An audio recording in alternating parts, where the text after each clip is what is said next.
Course है वो है एमएससी मैनेजमेंट, और जो इसका मॉड्यूल है, सब्जेक्ट है, वो है मैनेजमेंट एसेंशियल्स। अच्छा, अब यहाँ पर समेटिव असेसमेंट ब्रीफ है, यानी कि दो तरह की असाइनमेंट होती है, एक समेटिव, एक होती है formative. Summative assignment final assignment जो आपको सबमिट करवानी होती है, और फॉर्मेटिव असाइनमेंट वो असाइनमेंट जो कि फॉर्मेलिटी के तौर पे होती है, जिसके आपको स्कोर नहीं मिलते हैं। तो यहाँ पर जनरल अवेयरनेस गाइड है, जनरल अवेयरनेस गाइड जो आपको बताती है कि कैसे आपको कौन कौन सी चीज़ों का ध्यान रखना चाहिए।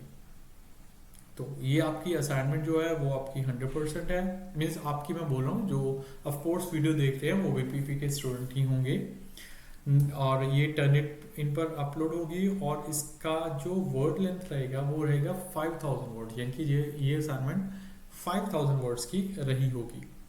और यहाँ पर किसी भी तरह का नाम और कॉन्टैक्ट डिटेल नहीं डालनी है। तो 50% वाला पास है इस बंदा इस असाइनमेंट में।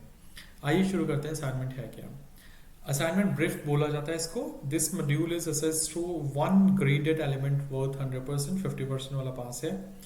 Qatar airway case studies. अभी केस स्टडीज क्या होती है? केस स्टडीज किसी भी कंपनी, बड़ी कंपनी या बड़ी ऑर्गेनाइजेशन को लेकर जो चीज़ें लाइक स्टडी की जाती हैं, मतलब प्रॉपर स्टडी की जाती हैं। ऑब्वियस सी बात है, केस स्टडी तब होती है जब उसमें किसी तरह की गड़बड़ी हो या फिर किसी तरह का प्रॉब्लम का सामना करना पड़ा हो, तभी तो केस स्टडी जनरेट होती है। तो ये केस स्टडी थी, कतर एयरवे केस स्टडी, कुछ हुआ होगा। तो मैं डिटेल में इसमें बात नहीं करूंगा, बाद में कहीं कहीं किसी और वीडियो में बात करूंगा कि कतर एयरवे केस स्टडी है क्या, जो 1997 में हुई थी, कुछ ऐसा। ये केस स्टडी को पढ़ के हमें इसकी जो है वो क्वेश्चन के आंसर देने हैं। ये है असेसमेंट टास्क। टास्क मैंने questions. Acting as a business consultants you are required. तो अब आपका रोल है जो बिजनेस कंसल्टेंट का रोल है, आप बिजनेस कंसल्टेंट हो, यानी कि कंसल्टेंट वो पर्सन जो आप किसी तरह की सजेशन देता है। You are required to develop a business report. अभी बिजनेस रिपोर्ट करनी है आपको, प्रिपेयर किसके लिए? Qatar Airways. Utilizing the techniques and concepts you have covered in the module, you are required to critically evaluate current management practice. Current management practice at Qatar airway, कौन सी आपको management practice करने की ज़रूरत है। Recommend changes that the organisation need to implement in order to maintain it success as a best airline in the aviation industry. तो इसमें क्या होना चाहिए? रिपोर्ट में इंट्रोडक्शन होनी चाहिए। टास्क 1 में मैनेजमेंट प्रैक्टिस, जो कि LO1 को कंप्लीट करता है। लास्ट असाइनमेंट में मैंने बताया था LO1 है क्या। Identify and critically analyse the mission, values, management practice and within Qatar airway. आपको ये चीज़ें का ध्यान रखना है, मिशन, वैल्यूज और मैनेजमेंट का। Next, critically assess whether the management practices are aligned to the mission and value of airline. क्या जो वो आपको ये भी क्रिटिकली असेस करना है कि मैनेजमेंट जो प्रैक्टिस है वो अलाइन प्रॉपर वे से हो सकती है। And next one is support your argument. अपने आर्गूमेंट को एक्सप्लेन करना है, सपोर्ट करना है। टास्क 2 में आपको बिजनेस चैलेंजेस को एक्सप्लेन कर एनालाइज करना है। जो अपने बिजनेस चैलेंजेस हैं उसको कैसे आप सॉर्ट आउट करोगे। नेक्स्ट, टास्क 3 में बताया गया management behaviour of emotional intelligence and resilience on employees engagement and organisational performance. ये 20 मार्क्स का रहेगा, जो कि LO3 कवर करेगा। तो आपको इमोशनल इंटेलिजेंस पर भी काम करना है।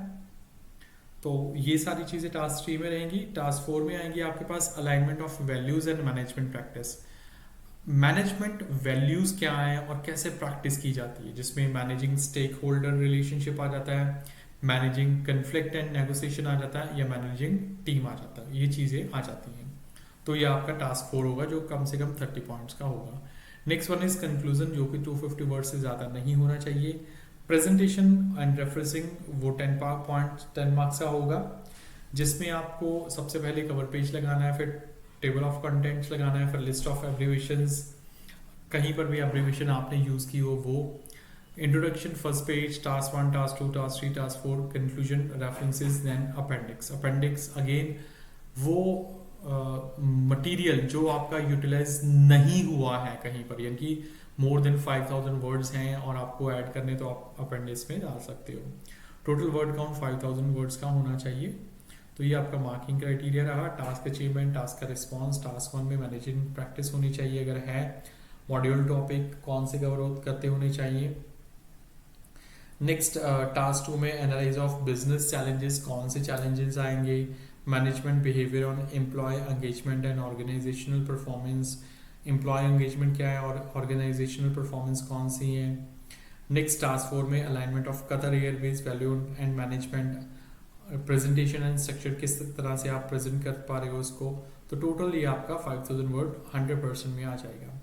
तो ये एक्चुअली मार्किंग गाइड है आपकी। फर्स्ट ऑफ ऑल इंट्रोडक्शन में और प्रेजेंटेशन में आपको अगर 70 से 100 पॉइंट्स मिलते हैं, क्योंकि इसका मतलब आपकी डिस्टिंक्शन है, मेरिट में आ रहे हो, तो 60 से 69 पास होने के लिए कम से कम आपको 50 से 59 पॉइंट्स चाहिए।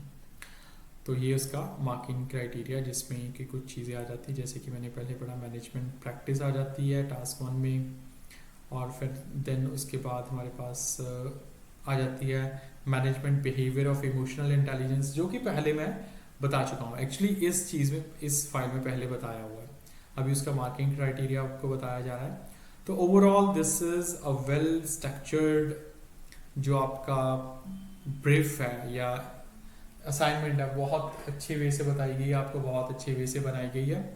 So if you still have problem in understanding any of your assignment, and if you're a student of BPP or any university, you can contact me on the given number for the explanation of the assignments. ठीक है जी, मिलते हैं next video में।